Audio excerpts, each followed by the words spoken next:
کیا آپ جانتے ہیں کہ رمضان کے روزے اچانک فرض نہیں ہوئے تھے، بلکہ اس کے پیچھے ایک پوری تاریخ، ایک حکمت اور ایک روحانی انقلاب چھپا ہوا تھا۔ مدینہ کے اس دور میں آخر ایسا کیا ہوا کہ روزہ امت پر فرض کر دیا گیا؟ کیا آپ نے کبھی سوچا ہے کہ جب انسان پہلی بار بھوکا رہا ہوگا تو وہ کیا مجبوری تھی یا عبادت تھی؟ کیا یہ محض فاقہ تھا یا کسی عظیم روحانی سفر کی شروعات تھی؟ رمضان میں جب اذان فجر کے ساتھ ہی ہم نیت کرتے ہیں تو ہمیں لگتا ہے کہ روزہ صرف ہماری مذہبی پہچان ہے، لیکن اگر میں آپ سے کہوں کہ ہزاروں سال پہلے دریائے نیل کے کنارے بھی لوگ روزہ رکھتے تھے اور یونان کے فلسفی بھی خالی پیٹ سوچنے کو علم کی کنجی سمجھتے تھے۔ کیا آپ جانتے ہیں کہ روزہ صرف مسلمانوں پر نہیں بلکہ قدیم مصری، یونانی، رومی، جین، بدھ، یہودی اور عیسائی روایات میں بھی کسی نہ کسی صورت موجود رہا ہے؟ آخر ایسی کیا طاقت ہے اس عبادت میں کہ تہذیبیں بدل گئیں، سلطنتیں ختم ہو گئیں مگر روزہ باقی رہا؟ کیا یہ صرف بھوک اور پیاس کا نام ہے یا انسان کے اندر چھپی اس طاقت کو جگانے کا ذریعہ جو اسے عام انسان سے بلند کر کے روحانیت کی بلندیوں تک لے جاتی ہے؟ آج کی اس ویڈیو میں ہم تاریخ کے دریچوں کو کھولیں گے، وقت کی گرد ہٹائیں گے اور تلاش کریں گے کہ روزہ کب شروع ہوا، کہاں سے آیا اور کیوں ہر دور، ہر مذہب اور ہر تہذیب نے اسے اختیار کیا۔ آئیے ایک ایسے سفر پر چلتے ہیں جہاں بھوک کمزوری نہیں طاقت بن جاتی ہے، جہاں خاموشی عبادت بن جاتی ہے اور جہاں انسان اپنے رب کے سب سے قریب ہو جاتا ہے۔ سورۃ بقرہ آیت نمبر 183۔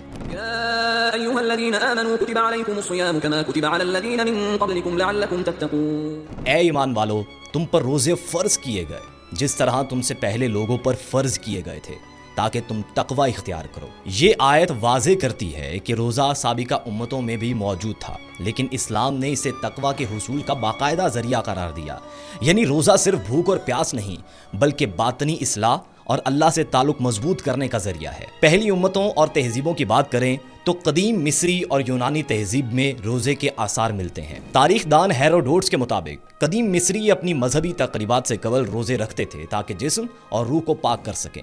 یونانی فلسفر جیسے سقراط اور فیثاغورس روزے کو ذہنی جلا اور فکر کی بلندی کا ذریعہ سمجھتے تھے۔ دنیا کی قدیم ترین تہذیبوں سے لے کر عظیم ترین فلسفیوں تک سبھی نے اس عمل کو اہمیت کو تسلیم کیا۔ قدیم مصریوں کا روزے کے بارے میں یہ عقیدہ تھا کہ جب جسم ہلکا ہوتا ہے تو روح دیوتاؤں کے قرب اور مذہبی مناجات کے لیے زیادہ آمادہ ہوتی ہے۔ مصریوں کے نزدیک روزہ ایک ایسی دہلیز تھی جسے گزر کر انسان پاکیزگی کے اعلیٰ درجے پر فائز ہو سکتا تھا۔ قدیم یونان میں روزے کو صرف مذہبی عقیدت نہیں بلکہ ذہنی جلا یعنی کہ مینٹل کلیئرٹی کا آلہ سمجھا جاتا تھا۔ مصری اور یونانی تہذیبوں کے علاوہ رومی تہذیب میں بھی روزے کو خصوصی اہمیت دی جاتی ہے۔ رومن سلطنت کا سب سے مشہور طبیب اور فلسفر گیلن روزے کو فطری علاج قرار دیتا تھا۔ رومن طبیب گیلن مریضوں کو صحت یابی کے لیے کم کھانے اور روزے کی تاکید کیا کرتا تھا۔ جالینوس کا ماننا تھا کہ انسانی جسم میں بیماریاں اکثر بھرمار، کنجسشن کی وجہ سے پیدا ہوتی ہیں۔ اس کا کہنا تھا کہ جب ہم ضرورت سے زیادہ کھاتے ہیں تو جسم اس اضافی خوراک کو ہضم کرنے میں اپنی تمام توانائی صرف کر دیتا ہے، جس سے فاسد مادے جمع ہونے لگتے ہیں۔ قدیم تہذیبوں کے علاوہ قدیم مذاہب میں بھی روزے کو ایک مقام حاصل ہے۔ ہندوستان کی دھرتی پر جنم لینے والے دو بڑے مذاہب جین مت اور بدھ مت نے روزے کو روحانی بلندی کا ذریعہ مانا، مگر ان دونوں کے طریقے ایک دوسرے سے بالکل جدا ہیں۔ ہندو مت میں ورت کی قدیم روایت ہے، یہ چاند کی تاریخوں یا مخصوص دیوتاؤں کے دنوں میں رکھا جاتا ہے۔ کچھ روزے مکمل فاقہ کشی پر مبنی ہوتے ہیں اور کچھ میں پھل کھانے کی اجازت ہوتی ہے۔ جین مت میں روزے کو تپا کہا جاتا ہے جس کا مقصد کرموں کے بوجھ کو ختم کرنا ہے۔ یہاں روزے کی اقسام جسمانی برداشت کی آخری حدوں کو چھوتی ہیں۔ یہودیت میں یوم کپور یعنی یوم کفارہ کا روزہ سب سے عام ہے۔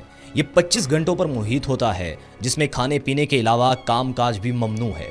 یہودیوں کا ماننا ہے کہ اس دن خدا انسان کے پچھلے سال کے گناہوں کا فیصلہ فرماتا ہے اور توبہ کرنے والوں کی بخشش کی جاتی ہے۔ یہودیت میں روزے کا ایک پہلو تاریخی واقعات سے جڑا ہے۔ جب حضرت موسیٰ علیہ السلام کوہ سینا یعنی طور سینا پر تشریف لے گئے تو آپ نے وہاں 40 دن اور 40 راتیں بغیر کھائے پیے گزاری۔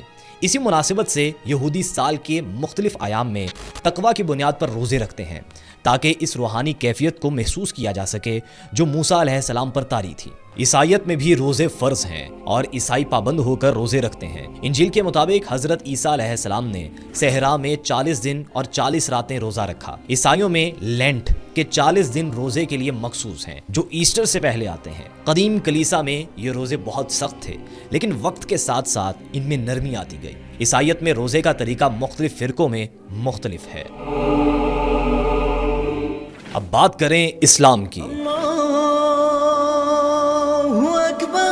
اسلام میں رمضان کے روزے اچانک بغیر کسی پس منظر کے فرض نہیں ہوئے، بلکہ اس کے پیچھے دینی، معاشرتی اور تربیتی حکمت موجود تھی۔ رمضان کے روزے 2 ہجری میں مدینہ منورہ میں فرض ہوئے۔ یہ وہ وقت تھا جب مسلمان مکہ سے ہجرت کر کے مدینہ آ چکے تھے۔ اسلامی معاشرہ قائم ہو رہا تھا، شریعت کے احکام مرحلہ وار نازل ہو رہے تھے۔ اسی سال قبلہ تبدیل ہو کر خانہ کعبہ کی طرف ہو گیا۔ غزوہ بدر ہوئی، یعنی امت کو روحانی اور جسمانی دونوں طرح سے مضبوط بنایا جا رہا تھا۔ اسلام میں احکام ایک دم سخت صورت میں نازل نہیں کیے گئے۔ پہلے صرف عاشورہ کا روزہ تھا، پھر رمضان فرض ہوا۔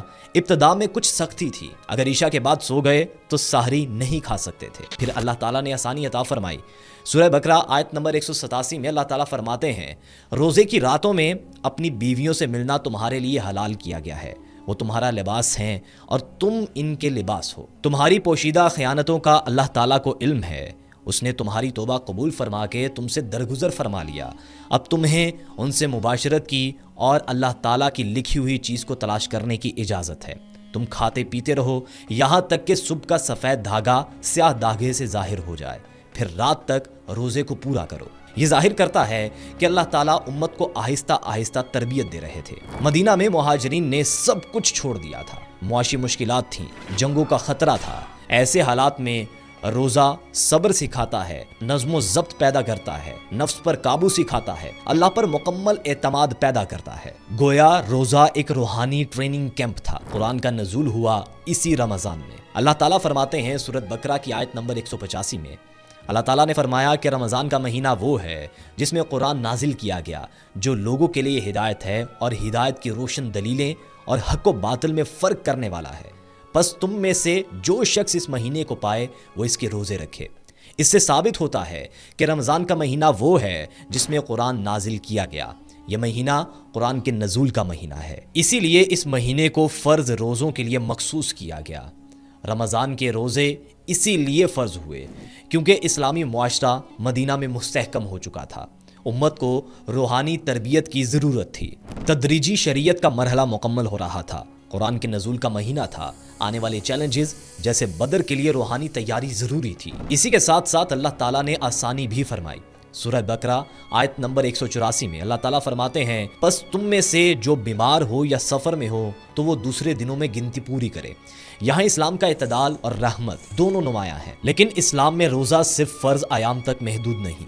صحیح بخاری حدیث نمبر 8 کا مفہوم ہے، رسول اللہ صلی اللہ علیہ وآلہ وسلم نے فرمایا کہ اسلام کی بنیاد 5 چیزوں پر رکھی گئی اور ان میں ایک رمضان کے روزے ہیں۔ یہ فرضیت کی بنیاد ہے، لیکن اس کے ساتھ نفلی روزوں کا بھی ایک خوبصورت نظام موجود ہے۔ جب رسول اللہ صلی اللہ علیہ وآلہ وسلم مدینہ تشریف لائے تو آپ نے دیکھا کہ یہودی عاشورہ کا روزہ رکھتے ہیں۔ صحیح بخاری حدیث نمبر 2004، آپ نے فرمایا ہم موسیٰ کے زیادہ حقدار ہیں۔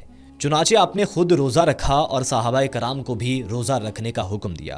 بعد میں آپ صلی اللہ علیہ وآلہ وسلم نے فرمایا اگر میں آئندہ سال زندہ رہا تو 9ویں تاریخ کا روزہ بھی رکھوں گا۔ یوم عرفہ کے بارے میں فرمایا میں اللہ سے امید رکھتا ہوں کہ یوم عرفہ کا روزہ 1 سال پہلے اور 1 سال بعد کے گناہوں کا کفارہ بن جائے۔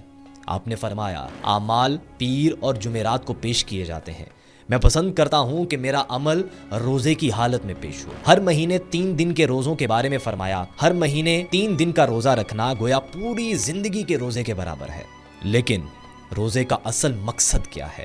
اللہ تعالیٰ نے خود فرمایا لعلکم تتقون، سورہ بقرہ آیت نمبر 183، جس کا ترجمہ ہے کہ اللہ تعالیٰ فرماتے ہیں تاکہ تم تقوی اختیار کرو۔ اللہ تعالیٰ حدیث قدسی میں فرماتے ہیں روزہ میرے لیے ہے اور میں ہی اس کا بدلہ دوں گا، اور فرمایا روزہ دار کے لیے 2 خوشیاں ہیں، ایک افطار کے وقت اور دوسری اپنے رب سے ملاقات کے وقت۔ اگر دیگر مذاہب میں روزہ ایک روایت ہے تو اسلام میں یہ ایک مکمل نظام تربیت ہے۔ یہ فرض بھی ہے، سنت بھی ہے، نفل بھی ہے۔ یہ سال کے مخصوص دنوں تک محدود نہیں بلکہ پوری زندگی کی روحانی تربیت کا ذریعہ ہے۔ روزہ انسان کو صبر سکھاتا ہے، نفس کو قابو کرنا سکھاتا ہے، اللہ کی نگرانی کا احساس پیدا کرتا ہے اور تقویٰ کی منزل تک پہنچاتا ہے۔